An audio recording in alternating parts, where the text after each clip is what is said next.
Hello, friends. How's it going? All right, we are here for another week of how I built my maker biz, and this week's going to be a little bit different, but I'm really excited. Today's guest is Courtney of CourtWildson, and Courtney is an Instagram influencer. She's a YouTuber. She has a podcast. She's a mega guru at Pinterest. I see her pins all the time. And she lived in Colorado for a little while, and she also just recently started knitting and selling her knits. So I'm really excited for her to join us today. She should be here pretty soon, but so we'll wait for her for 1 second and then we'll get started. But yeah, hi everybody. How's it going? Yay. I think it's happening. Hi, everyone. Yay. Welcome. Hi. Hey, how's it going? Good. I was listening to your intro of me and I was like, okay, I like this. Did I get it right? Yeah. Let me listen a little longer. You're doing all the things. It's awesome. Pretty much. Yeah. Thank you. Yeah. I'm so excited to chat with you. I feel like we've been following each other for a while and like chatting for a while. So it's cool to finally actually say hello in face to face. In person. I feel like now the new thing is like, nice to meet you. Like, right? It's so true. I always love seeing your wall of yarn too. I'm always like peeping in the background. It's like I'm always like, this is the Instagram side of the room and the other side is like boxes and a mess. The craziness. Yeah. Totally. Oh my God. Yeah. Hey everybody. Cool. Well, if you would like to introduce yourself in your own words, yeah, I'd love to hear it. Yeah, so my name is Courtney, aka CourtWildson, and no, my last name is not Wildson, even though I wish it was, because that'd be really cool. But I'm a full-time social media influencer, I guess you would call it, and I've recently picked up knitting because I just wanted a lot more beanies. So yeah, and I've been doing this. I'm full-time now, and I quit my job a year ago. I worked at a ski resort, and now I'm just full-fledged into the freelance and out here in the wild, just trying to figure it all out pretty much. I'm an avid camper, hiker, paddler, anything, skier, you name it. So I'm super interested in all that, and I'm really excited to be a maker now. That's super exciting. I've always loved the arts and crafts, but now I'm taking it to a whole new level. So it's been a really fun process for sure. No, it's pretty awesome because I remember, I think I found you via either Women Who Explore or like Women Who Explore Colorado, because you used to live down in the Vail area. Yeah, I was down in Dillon area, Colorado. Oh, cool. Yes. That's awesome. Yeah. So I think that's how I found you. And then I remember at one point, I think you had bought one of my patterns, and I was like, wait, is it that same girl? Yeah. And we connected from there, which I was like, oh my God, I'm so honored. I literally, like, how this all started, I saw some girls skiing in this sweater. I'm like, I need that sweater. Like, and I tried so hard to find it and I couldn't. And I'm like, well, maybe I could make a sweater, right? So I typed in how to knit a sweater. And I literally, like, I downloaded the pattern and I'm like, that is gibberish. Like, I have no idea what's going on. So then I'm like, well, maybe I'll start with a hat because that's like easier, right? And I searched in like how to knit a beanie, and I followed this path and I found you, and I was like the Winterfell beanie, and I'm like, okay, I need that one. So started making that, made like 30 of those. Awesome. And here I am. Like, no, it's amazing. Yeah. So how did you go from working like a normal job, to the influencer thing and now being able to be full-time? Yeah, so Instagram has been a wild journey for me. There's so many people who I feel like they're, I started this account a year ago. Thank you for the support. And they have like 100,000 followers. I'm like, what did you do? Like, I've been out here for like, a long time, but it's been a long journey. I used to be a team sport athlete, and then I transferred into the outdoors and all that stuff. And it took a lot of failing and just self-awareness. And over time, I was able to hone this path and slowly creep my way up. And I studied marketing in college. So then I was like, I want to work in skiing and do whatever. I want to have a cool job. I remember I searched like coolest jobs in America in marketing. Like, I like take Google to a whole new level. Like Google is the place to be. So I did a lot of that, and then I got the job at Copper managing their social media, and I managed my first influencer campaign. And she sent us over her rates and charged us $5,000 for one Instagram post. And I was like, yo, I need to figure out how to do this. Like what is happening? I'm missing out on something. And it took me a while to really start figuring out how people were doing this and how they were monetizing and the right way to do that. And then once I started having those streams of income come in, I eventually got to the point where I was able to quit. And then that was November 28th of last year. And here I am, despite coronavirus. Yeah. Made it through. But the timing. Yeah, that's kind of what? The timing worked out. I know. It was like, I'm so successful. Just kidding. But no, it's been really fun, and it's been a lot of curiosity. I think that's been the biggest thing for me, is just trying to figure out how people are doing things, and really just not being afraid of asking questions, even though you might feel embarrassed, for not knowing the answer, but there's no stupid question, So yeah. No, it's so true, but that's amazing. And then, Yeah, so thank you. I guess we did talk about like your journey. I mean, it's pretty new still, right? So Yes. what have you learned the most so far? Like, what have you enjoyed about it the most? So I think the biggest thing has been really just checking myself, because I'm new, right? And I literally knitted my first like strip of fabric in, I want to say, February. And I'd never knitted before. And I was producing stuff that looked good, but it maybe didn't quite fit well, or it didn't, it wasn't quite to what I wanted. And I think the biggest thing growing through this is saying, it's okay, just take them apart. Like, I can't tell you I've probably taken apart 50 beanies and like finished, cute, they look good. I put it on Instagram. Everyone's like, I love it. And then I put it on, I'm like, oh wait, it's a child's beanie. Like, I totally messed that up. But yeah, so it started a lot like with that, and then understanding I need tags, and then searching beanie tags, and then just not knowing like anything, right? And trying to find pom-poms and learning all these different things. And you've been such a great resource too. I feel like we have such a close niche too as well, like being Colorado and adventure. And a lot of it has just been like looking at something, being proud, but also being like, how can I make this better? What can I do next time? I didn't know that like different size needles like change the way your knitting was.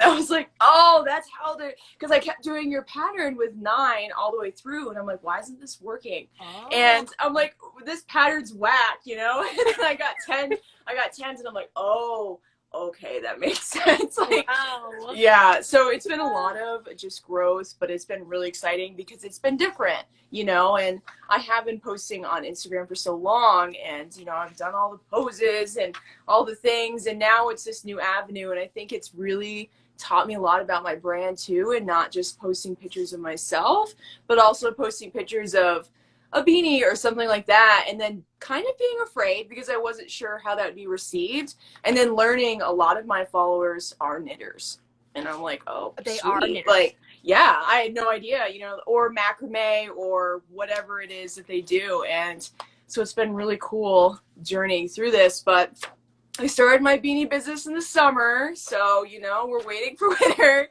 But right, hey, then you build stock up. Yes.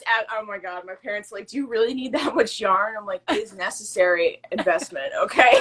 Like, but yeah, I'm really glad though I started when I did, because when I do produce something this upcoming winter, I'll be really proud of it. I've definitely come a long way. So I'm excited to get into this winter and see what happens. I hope it goes well, but I love it anyway. It would be cool it does well, and if it doesn't, I'm still gonna make way too many hats. So No, I mean you're gonna kill it, so it's gonna be awesome. So how have you?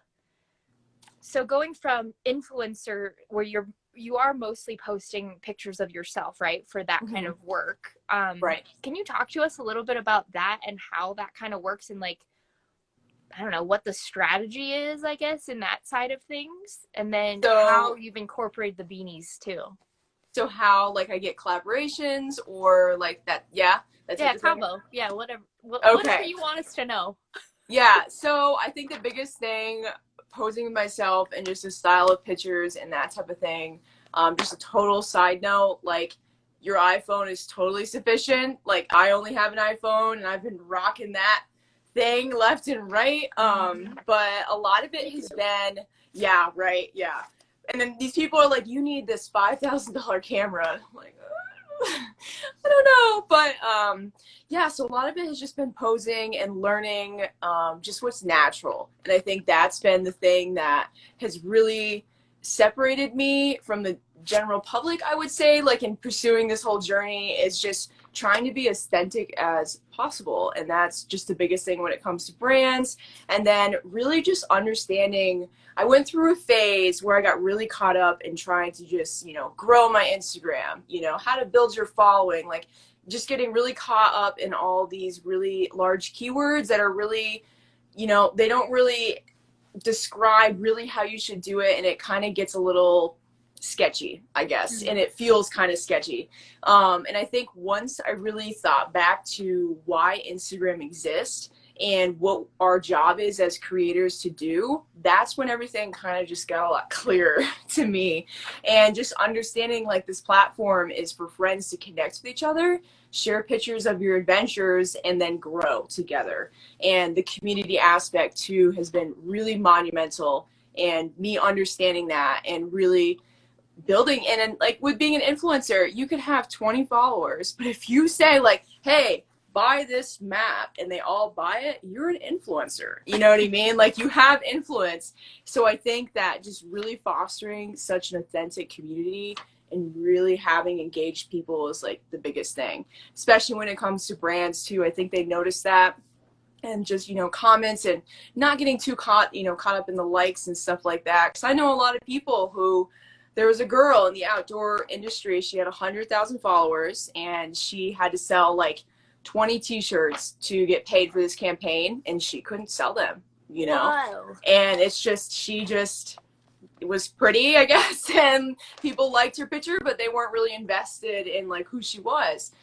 So once I understood that, that helps me a lot. And another important rule that I've really recently came into, because when I first became an influencer, people, were asking me like, hey, I'll give you this, and will you post for me? And I was like, sure, bro, like this is so sweet, and I accepted everything. And I got to the point where I was like, I don't really want to take a picture of this. Like I don't feel like this connects with my brand very well. And someone told me the 80-20 rule. So you should focus on producing brand content 80% of the time, selling 20% of the time. So when I thought about that, and then I looked at my recent posts, I'm like, wow, I'm 30-70 right now, and that's why I'm experiencing these struggles or whatnot. But with that, I think being an influencer, the biggest thing is really staying true to your like initial reason for being here.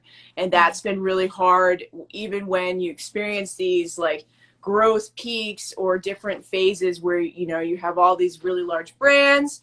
It's like you really need to stay honed in. And I like, when I first started, I was just out here trying to climb every single mountain, right? And now it turned into this phase in Colorado where you didn't really have to necessarily climb a mountain to get a picture. So I was like, well, I'll just pose on the side of the road and call it a day. And then I eventually, over time, I'm like, this isn't cutting it, like this isn't why I'm here, So I think it's been a lot of understanding true authenticity, and really like, I think that word gets thrown around a lot, but when you really understand that and community and what it's like to have a community, that's when it all kind of is like, oh, that makes sense, Yeah, basically.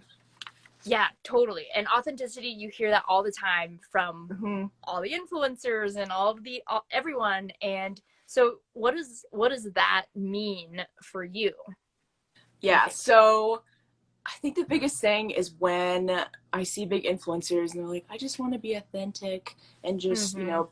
pose in my Range Rover that I have for a day because they gave it to me. Like, Oh my God. and I think it's going on a hike and saying, hey guys, I'm so lost right now. I think I'm going to die, like messing up, saying, showing what you're doing and being and just talking in an authentic way and talking about your struggles and not like, um, let's say a brand reached out to me and wanted to do skincare, and you're like, hey guys, I've struggled with my skincare for so long, and I really love Curology. Hashtag ad. I hope and it's like, oh, okay, honey, like that's not, and I think it's not being afraid, and no matter how big you grow, you shouldn't change, and the way you portray yourself shouldn't change, and you should be talking on Instagram like you're talking to your friends. And there's different mediums, like the podcast. It's when you bring out the radio voice, like, welcome to the podcast, Right. like there's different avenues for different things. I've started doing TikTok, obsessed with TikTok, by the way, great platform for makers. I see people, they post one video and they literally sell out their entire store the next day because it's Wow.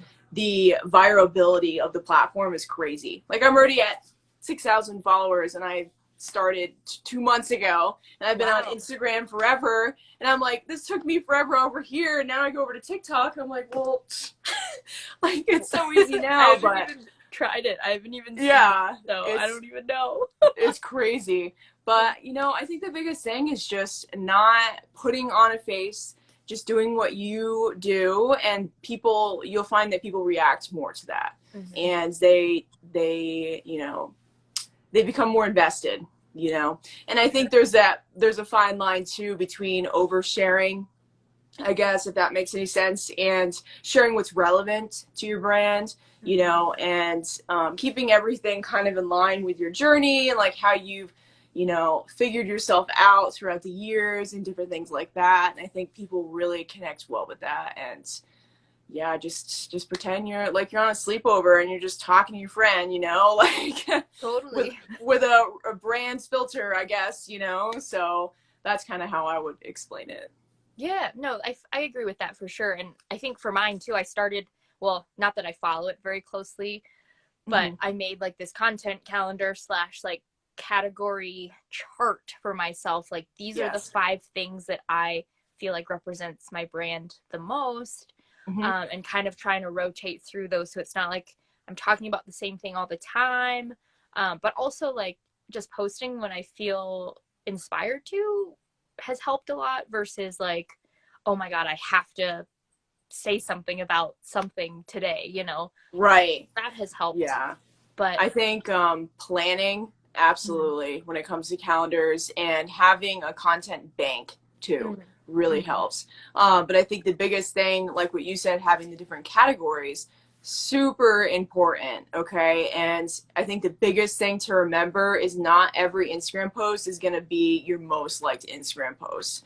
And I think being okay with that is important, and that was something I struggled with because I used to post pictures of my IPA on the beach and stuff like that when I was younger. And now I'm like, oh, I could never do that. Like, it's not going to get X amount of likes and etc. Right. mm, And I really released that recently. And I said, you know what? I'm just going to post a picture in the landscape without me. Maybe it'll get 50% of what it normally does. But when people do see me again on one of my high performing content pieces, they'll be like, oh, I connect with her more just than a post in what they call wander babes. That's what they call me, like call what I am as a wander babe. And I'm like, oh, no. what does But that mean? it's just like the girl with like the yellow raincoat, like staring into the distance, like hair in the, leggings, like, I don't know if you follow like Danny the Explorer, Hey Kelsey J, maybe Renee Roaming, Oh, I've seen just her people stuff. like Yeah.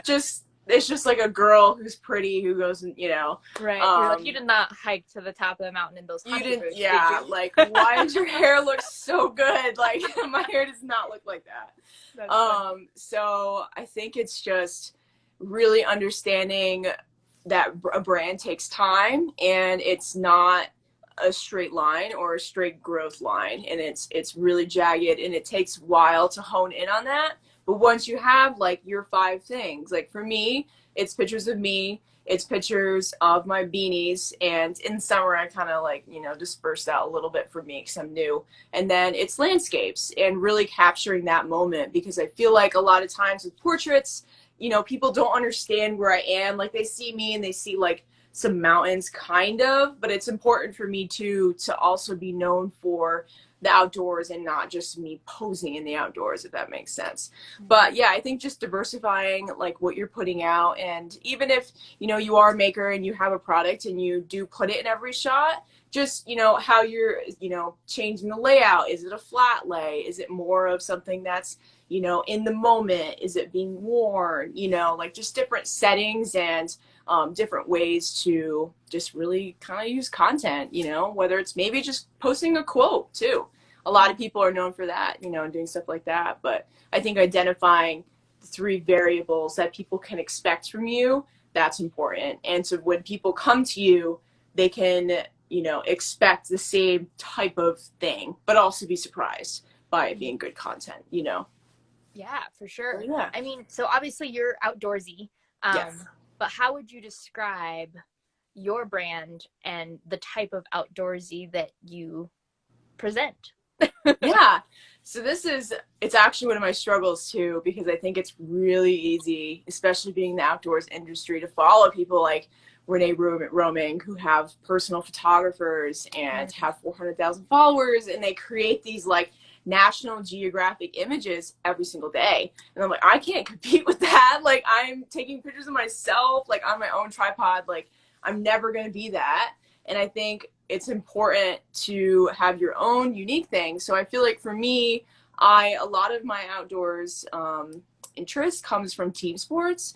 So I was like a big track athlete and soccer and volleyball and all these different things. And I graduated and I finished college. I ran college track and I finished, and I'm like, I still want to like win something.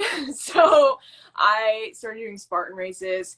And then I got into like hiking challenges where you like hike all these mountains, you get a patch, and I was like, I need all those patches. Like, I need all of them on my wall, on my car. Like, so I think for me, it's more of being an athlete in the mountains rather than just like, I don't want to use the word granola, but that type of thing. Like it's more for me being out there in pursuit of growth and achievement through wherever I end up taking that, if that makes any sense. And I Yeah. think I want to connect to people a little more personally. And I think that I would like to have pictures like Renee Roaming, but I like that I don't, so people can see like you don't need to be some model or have like this $10,000 camera to be successful. And I want to be able to show that, and like especially on TikTok, because I always talk about Instagram on TikTok, and I'm like, I'm a full-time influencer and I only have 14,000 followers. Like, let me show you how, And I think that a lot of people think you need to like have all these things or like be amazing and perfect at everything, and that's not the way it works. So I think my biggest thing is just being more relatable and doing something that people think is attainable, and it's not like this super crazy thing, like I just want to ski some pow, like Yeah. Well, that's what all I want to do. But that's what I was totally going to say about your brand and like how you present yourself in your photos versus someone like Renee Roaming, where it's like, yeah, with hers, there's like a certain aspect of that subconsciously that it's not super realistic, Right. in a way, right? And I guess it goes back to the authenticity thing, where someone might look at your stuff and they're beautiful photos, but they're a lot more real in a way, like you can't really describe it, I guess, but they're way more real because they are real. Like you're taking them of yourself with your phone and a tripod. Yeah, And it's absolutely. like there's not some professional that's like retouching everything and I don't know, magic Yeah. editing and stuff. All you the know things. I like looked up Photoshop and I saw some videos and I'm like, damn, I could be gorgeous, but nah, I don't want to learn how to do that. Right. Like, Well, and that's the but yeah, authenticity thing. Like too. you Yes, might, absolutely. like you might not notice the editedness, Mm-hmm. but you kind of subconsciously know that it's like something's going on. I Yes. guess. You're, Well, do you follow Jenna Kutcher at all? yeah. I listen to her podcast. I like her I don't really podcast a know lot. her face well, but Right. yeah, Well, a while back. She talks a lot about body positivity too, and yeah. she sometimes she'll do these like comparisons where it's like the same image but like Mm-hmm. edited and then not edited because she's also like an airy real model, Yeah. and just showing like how these very very minor differences, like a slight thing of the Mm-hmm. face or like the belly or whatever, and how it just you can't tell at No, all, but it no. totally changes like the authenticity of the look. So yeah, that's super interesting. I But have some experience with that actually, and mm, I got kind of caught up on it a couple of years ago because it's my weight is something I've always struggled with, and I'm a big girl, I'm 5'9", and I lift heavy weights, so I have a different body than what is portrayed, in magazines and stuff. But I'm an aspiring like CrossFitter anyway, so it's okay. But you've got the athletic build. yes, yeah, I'm going for the six pack, not the size 0. But yeah, I came across this girl and she's like, yeah, I use Facetune for my pictures, and like she showed me this difference. And I'm like, oh my God, you literally just took 20 pounds off you. You can't even tell. Like, it looks super real. And I did it for like a couple months, and I'm like, I like the way the pictures look, but this isn't right. You know what I mean? Like, I don't like the way this looks. Now, stuff I'll do is like I'll whiten my teeth a little bit if I have like, whatever. Like, I just had like beer and I got yellow teeth or something. But other than that, like, Wine mouth. right, and even just editing too. And I think like I noticed you have some questions about challenges, and one of the biggest challenges that I've had is researching, being curious, discovering new things, presets, something like that. And oh, this preset is gonna change my life. I'm just gonna pop this baby on, then we're gonna be good, and I put these presets on. I'm like, wow, that looks a little figgity. Like, I don't know what's going on. It looks kind of cool, but it's and I think whenever I discover new things, I always go deep down in, and then I go extreme, and then I take a couple seconds to kind of like reel it in and be a little more realistic. But I think it is really easy to get caught up in just aesthetics. And I think the biggest thing that I learned from downloading the app, using the app, and liking the way my picture looks, but not really liking that I was doing it, is that people can't tell. Like, you can tell. You're like, oh, I look so fat in that. People are like, I literally, like, I want your body. And you're like, oh, okay, whoops, And I think that understanding that and seeing that it's only here, and it's not something that people notice, And I think that authenticity, like I said, till you die. Like, if you show up real, and here's the thing too, if you're constantly showing up not real and you are editing, you won't ever be able to grow from that place, because you're always just going to fix the things that you want to work on, And that was something too that I found. Like, I had pictures where I'm like, I don't even know like how bad I looked, because I have nothing to go off of, because I just screwed with them, So I think that it's just accepting that and then moving on and just working towards whatever else is next, And that's such a mental thing too, like your self-perception and like how you are presenting yourself, how you see yourself. And then the fact that, I mean, Instagram, it's like we always say, it's like it's this highlight reel, and there's so much more of the person and real life than what is Absolutely. shown. Yeah. It's like, yeah, we're talking now live, but it's like Yeah. there's still so much more behind that. And you are choosing what you share, Yeah.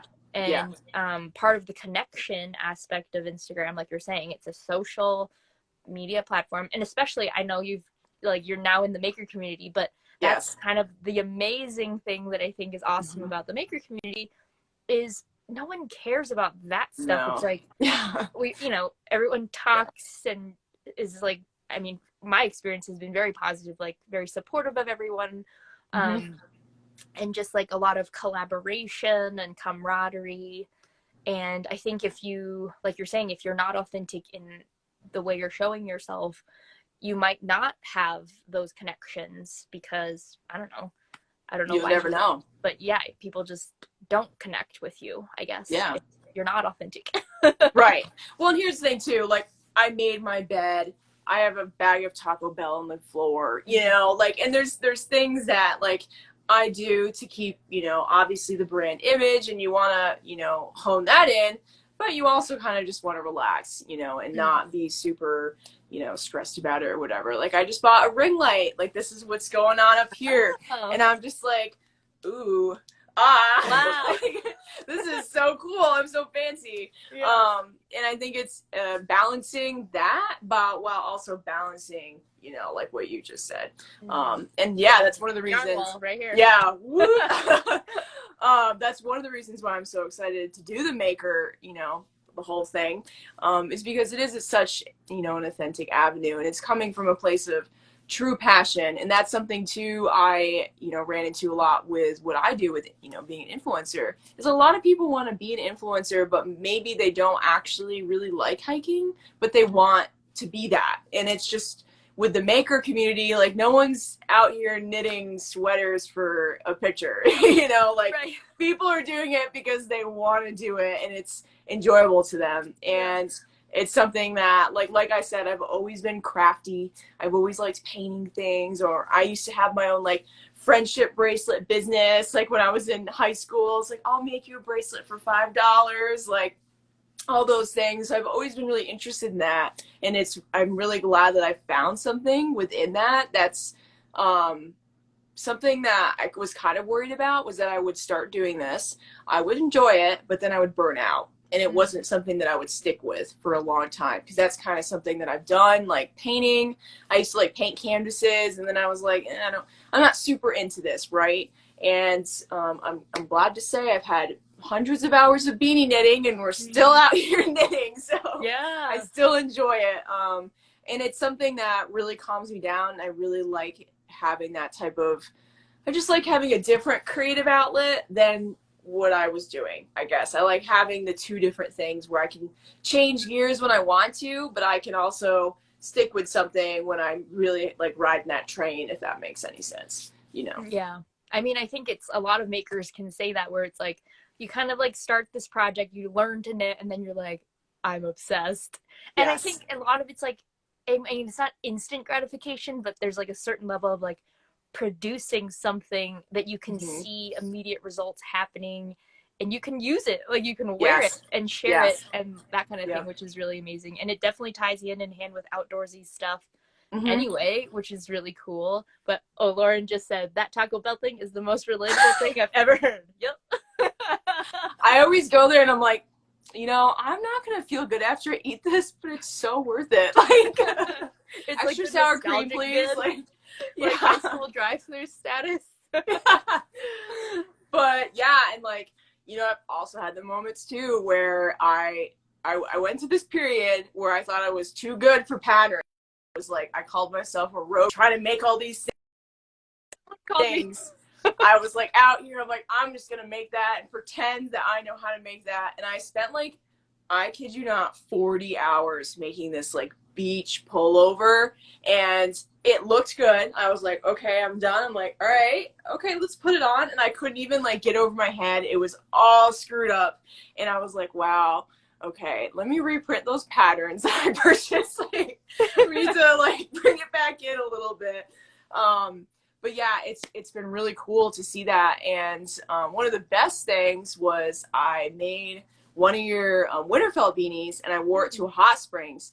And the girl was like, "Oh my god, I love your beanie." And I was like, "It's like I made it." I'm like, I wish I had like I wasn't selling them yet. It was like literally the first thing I'd ever knitted, right? And I'm like, follow me on Instagram. It's gonna be out there someday, But I have like over like a period of a couple different trips I went on, I had like 10 people come up to me. And at first I thought like, beanies, very saturated. There's a lot of beanies that like Patagonia, people sell. I'm like, I don't know if this is going to be successful. Then I went out to the hot springs and I'm like, you know what? We're going to send it. We're going to go to Joann's, spend way too much money. Like, I'm a maker now, So that was really cool. And that really justified what I was doing. And something too that I knitted my first beanie. It was so bad. It literally was like a basic rib, like the rib whatever, just pearl knit, and like it had a new pattern because I had messed it up so bad that it like looked like something different. And I like posted on my Instagram and I was like, oh, I'm curious if how people respond. And I will tell you, that has been the most engaged story that I've ever posted on Instagram. Wow. I was like, oh shit, like that's this awesome. Is a thing. Because at first I'm like, maybe I could like sell beanies, but I get all these wild ideas. And I think that's the biggest thing too, is don't be afraid to have wild ideas. I literally, at my last job, I had my employee evaluation, and the only thing negative that they said about me was that I had too many ideas. I was like, you're like, I don't know what to do about that. Like, let me just be a little more boring, I guess. But yeah, so I'm like, well, maybe, I was like, Mom, I'm gonna knit sweaters for a living. She's like, what? Like, what are you talking about? But now, like, I tend to hone things in and then end up where I am. So yeah, it's been really awesome. It's been really interesting to learn all these different things. I remember I was asking you, I was like, how do I ship people stuff? I'm like, it costs me $15 to ship a beanie. Like, I don't know where I'm going to make any money off of this. And, and it just takes simple questions and stuff. And over time, you're like, oh, okay, that makes a lot of sense, Courtney. I don't know, I didn't think of that before. But yeah, so I've really enjoyed the learning process too as well. Yeah, it's really fun. I mean, it's awesome. But so, okay, so going back to the influencer platform, how then are you incorporating the maker side into your influencer side? Like, are you planning on basically merging the two into one, or talk to us about that? Yep. So, the influencer thing, like I said, I went through this phase, I over added out, and now I've really honed in. I'm really picky. I turn a lot of companies down, and I really like LL Bean. I'll give them a shameless plug, right? I love LL Bean, and I will work with them, and it supplements my brand, and that's the biggest thing. So now moving forward, now that I have grown a little bit more than when I started, I have a little more freedom to get a little pickier. And I think that really seamlessly integrating my influencer business into my just brand's platform is really my goal. So when people scroll through, like, you won't really be able to tell, and then I want, I have posts too where it's like beanie, like this is a beanie, like, and I'm holding a bunch of them up so it looks like I'm, selling it or something.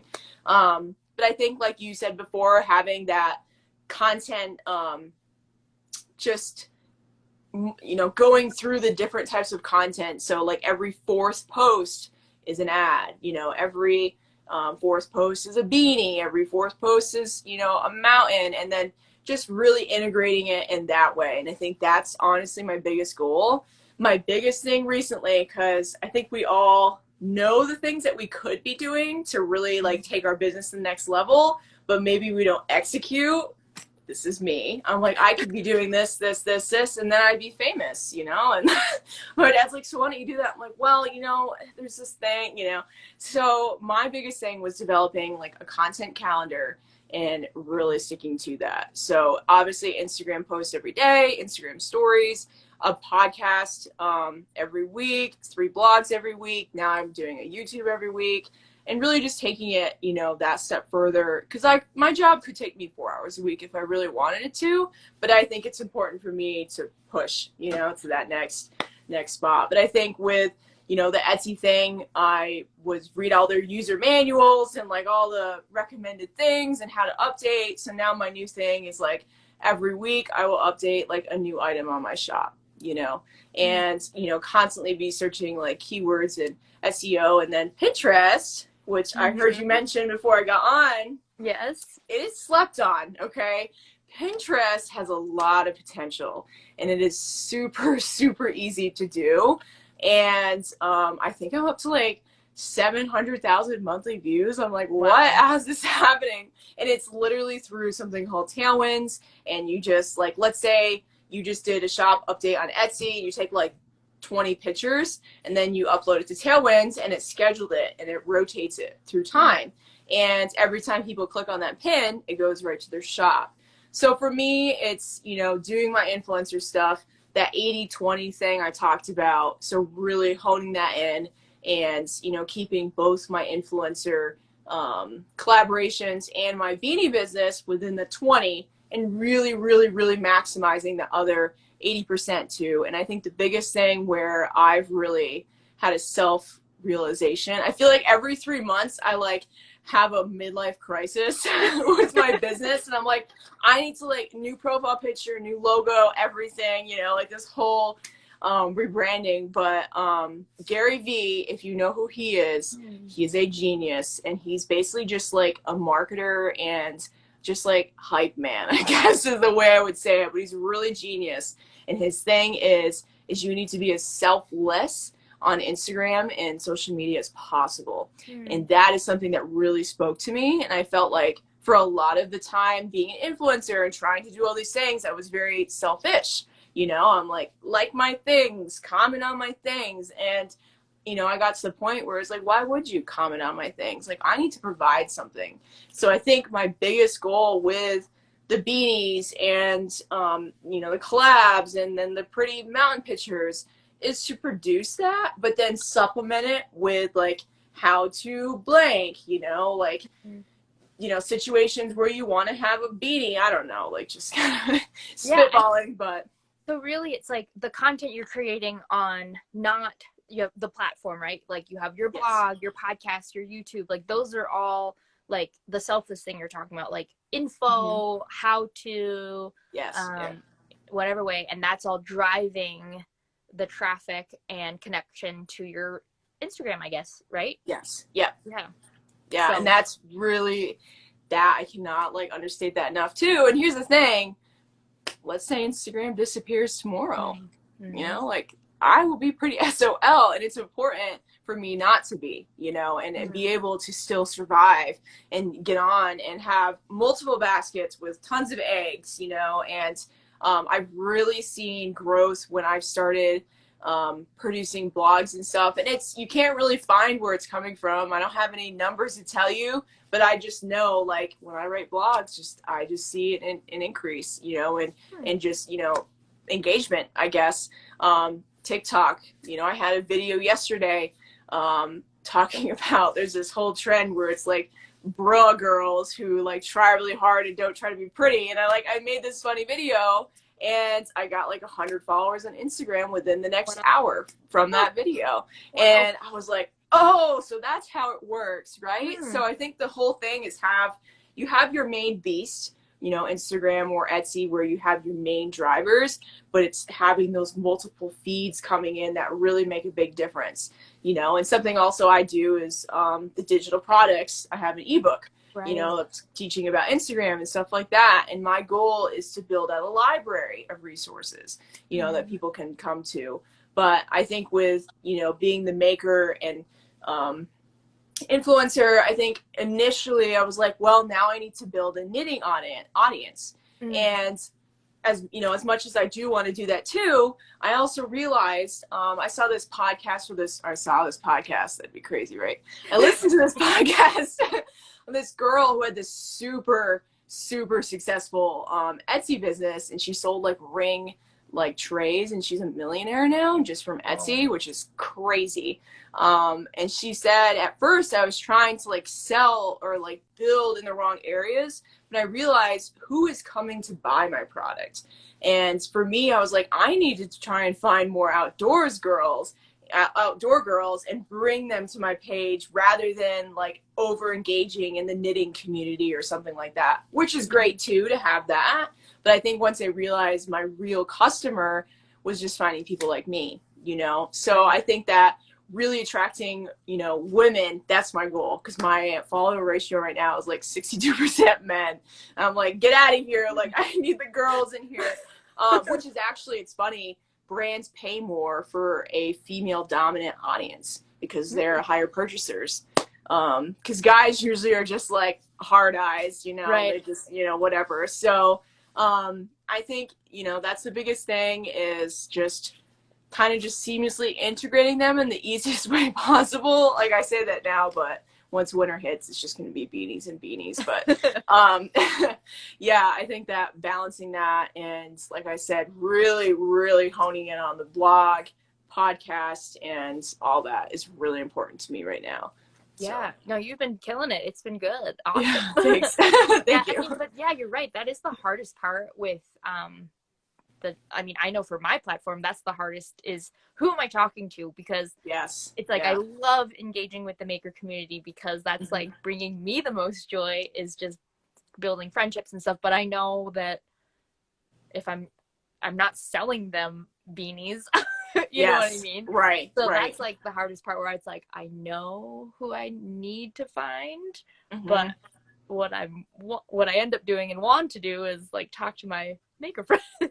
Right. But yeah, I think too, the biggest way, so a little pro tip, the best way to grow on Instagram is to engage on people's accounts and popular hashtags that you use on your posts 50 times per day. So 50 new, so 50 new engagements per day. And I was doing 50 on new people, but now I've switched to 25 new and 25 with the people that I follow. So I'm maintaining good relationships with the people that, you know, I did choose to follow and whatnot. So what does that look like? So a popular hashtag is like hashtag mountain babes, right? So let's say I take a picture and I'm looking all mountain baby, you know, whatever. And I always go off my most recent photo, and then I go to that hashtag and I comment and like authentically, and like read their caption and engage with them and say, you know, hey girl, awesome shot, or like, you know, that mountain looks so hard, like, you get it, girl, you know, whatever. And I do that 25 times, twice a day. So, and different tactics I do, like with the maker thing, I research all the hashtags that were relevant to me. So, you know, our maker life, Etsy based ones, yarn based ones, so brands of yarn, pom-poms, any, you know, various thing. Okay, so this, I'm getting into a large subject here. So basically with hashtags, I remember that was a question that was asked. Basically what you want to do is create a bank. Okay, I wish I would have printed this out. So what you do is, for me, I have a notes on my iPhone, and it says hiking, and it'll be all hiking hashtags. And then I'll have another subsection, it'll say Adirondacks, and it'll be all Adirondack hashtags. I have lake, camping, cabin, Colorado, Arizona, mountain girls. I have Etsy, makers. I literally have like 30 categories. Mind you not, this takes forever to create if you have this many things. So, and what you do is you want a balance of low, medium, and high hashtags. So high hashtags are ones that are over 1 million uses. Medium is like 400K to 600K, and then low can be anywhere from 500 to 1,000, 1000, you know, whatever. Right. So, and typically what you want to do is a combination of low, medium, and high hashtags, because the whole concept is that you post in the low, so your posts rank in the top 9 of that low hashtag. Because of that, people see it, your posts get boosted, and then it will rank in the top 9 of the medium hashtag. Your post gets boosted even more, and then it ranks on the high hashtag and maybe even the explore page. So that's how it all works, and you want to use a combination. So like, let's say I post a picture of me standing on top of a mountain in the Adirondacks. You can post 30 hashtags per post. My recommendation, by the way, is always in the comments with the 5 dots. That's what I would say. Yep. And 10 hashtags I will do about the Adirondacks. 10 hashtags I will do about girls hiking, like mountain babes, alpine babes. And then 10 hashtags I'll do like hashtag hiking adventures, you know, kind of broad like that. And in those 10, in each category, I will switch between low, medium, and high. And that's kind of how it all pans out. And if you're a smaller account, you really want to aim for those low and medium to really win that space. So when someone clicks on, you know, let's say you make tie-dye macrame, I just made that up, and you click on tie-dye macrame, and, you know, every single one of those top 9 posts are you. So people click on that, and that's how I found tons of people that I love following through that way, you know. So, you know, I don't even know what the original question was, but that's how you do hashtags. Yeah. And to find them too, you can search, and then you do, you know, the related. My best advice is going to the like bigger accounts in your niche and just seeing what they do, and just researching and copy and paste them into notes, delete, you know, whatever isn't, you know, relevant or whatever. You have to be careful of like international hashtags that get overwhelmed with just different countries, and it kind of, you know, blurs it. But that's kind of how that works. But what was your original question? I think that was the question. That was it? Okay. That was, someone had asked about, do you use the same ones or change them up? So very much clearly change them up. Yes. Yeah, I have side I note. only have 10 hashtag clouds that I rotate, but I also will change them. Like I have my, like what you're saying, the main category of cloud. I haven't deep dived as much as you as far as the levels. Maybe I should do that. No. Like I said, I was obsessed with like trying to get, you know, get these dollar signs. So I was like, how do I? Right. You know? Yeah. I mean, this is your biz. Yes. But yeah, and then comments first caption. So comments better. Do you have a reason for that, or is it more just from an aesthetic standpoint?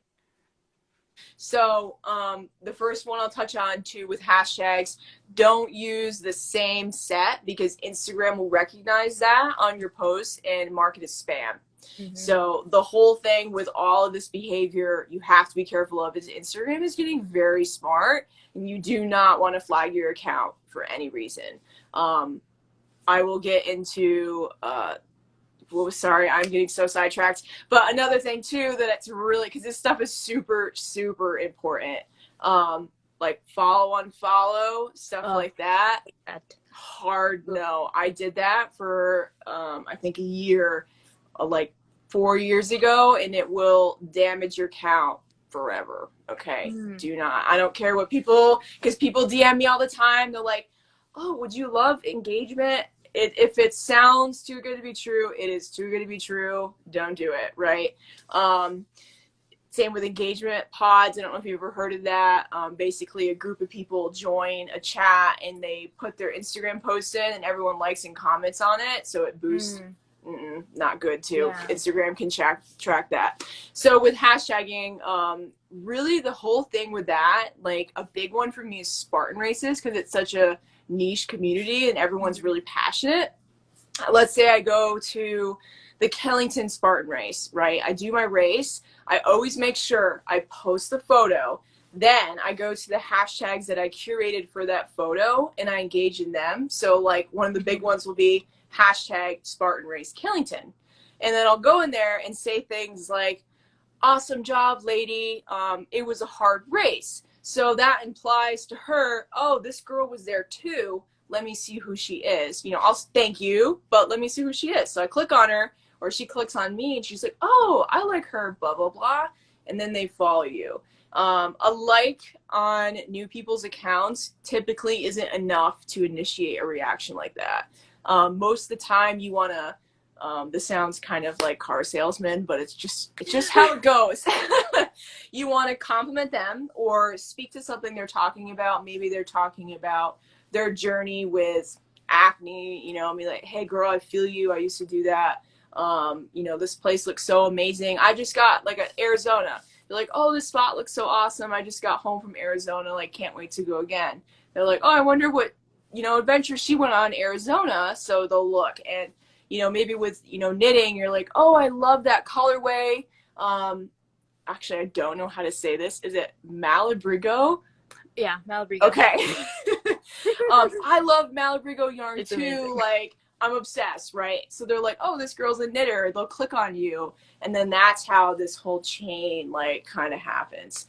And that's really, like, if you don't engage enough, like, if you just say, awesome shot, you know, like, no one's Right. gonna be initiated from that. So 25, you know, morning and at night. And then the 25 is just with people you follow, you know, like, oh, just whatever floats your boat, what you want to say to them. Just show them that you're there, you know, and you're showing up. And the thing, you know, same thing comes with stories and stuff like that. And something I've noticed too with Instagram is the more that I spend engaging on the platform, the more that my account seems to be rewarded. I have a lot of like theories about Instagram that I think I'm just crazy, but I definitely notice like when I engage a lot, like my post seems to be boosted. And something that, you know, a lot of people might not know is that when you post to Instagram, Instagram does not share that post to all your followers. It only shares it to a certain percentage. And if that percentage of people doesn't engage with your content, it won't ever show it to them. Or it might not show it to them for a few days or something like that. So it's really important to grab their attention initially, you know. So yeah, with hashtags, the biggest thing is just make your categories. And once you've done that, like I haven't done that in like years, you know. So once you do that, you're good to go. Just, you know, plug and play and switch them up on different things and should be good. But I will say hashtags are not the same that they used to be. I remember using a hashtag way back in the day and I would get like 300 extra likes than I would normally get, but now it's saturated and I feel that they have more long-term effects rather than short-term boosts, if that makes any sense. Yeah, it's so interesting, and it always changes, right? Like it's constantly changing. Yes. So okay, so we're actually about to have. It's already been almost an hour. We have 2 minutes left. It's about to count down on us. So, but fortunately, I think we got it answered all of the questions that people had asked us, which is good. Okay, cool. Yeah. So I guess, gosh, we need to do another one. I know. I can talk forever. So, yeah, I'm going to be saving this live in my IGTV, and I'll post it on YouTube, and I'll tag you, and I usually write a blog post to summarizing what we talked about. So people can find you, and you have a lot of amazing resources on your website, so I'll make sure to link your website in that post as well. So to close, though, do you have, if there's one piece of advice you would give to someone either starting out on their journey or trying to grow their platform, what would you say? Okay, 3 things. Are you ready to write this down? The first is, this is going to surprise you, desperation in the gentlest way possible.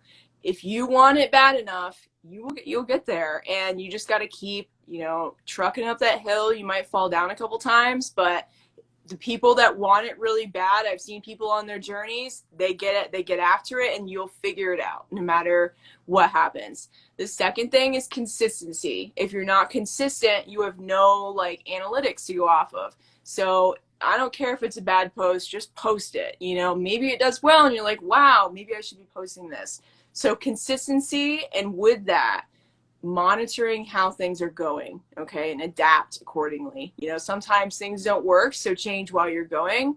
And the last thing is really keep your passion. No matter what happens, no matter if you're the most viral person on the world and you're IG famous and you fly on jets, you need to keep that passion, because once you lose that, good luck, okay? So be a little desperate, be consistent, and just have fun and do what you want to do with it. And so, be you, right? Yes, be you. Awesome. Yeah. Well, you're great. Thank you so much. I'm so glad we finally got to chat. Yes. We'll definitely be chatting some more. And absolutely. I feel like people are going to really love all of the nuggets that you've left tonight. So thank you for coming. Thank you for being here. And thank you everyone for joining the live. So yes, definitely. I've seen a lot of 80K people, except the person who just said whites over 80K. Get out of here. I love, yes, Adirondacks are great. I've always wanted to go there too. But yeah, Yes. thanks people for listening in. Yeah, thanks everyone. And yeah, I'll be saving this to IGTV. Sounds good. Bye. Bye.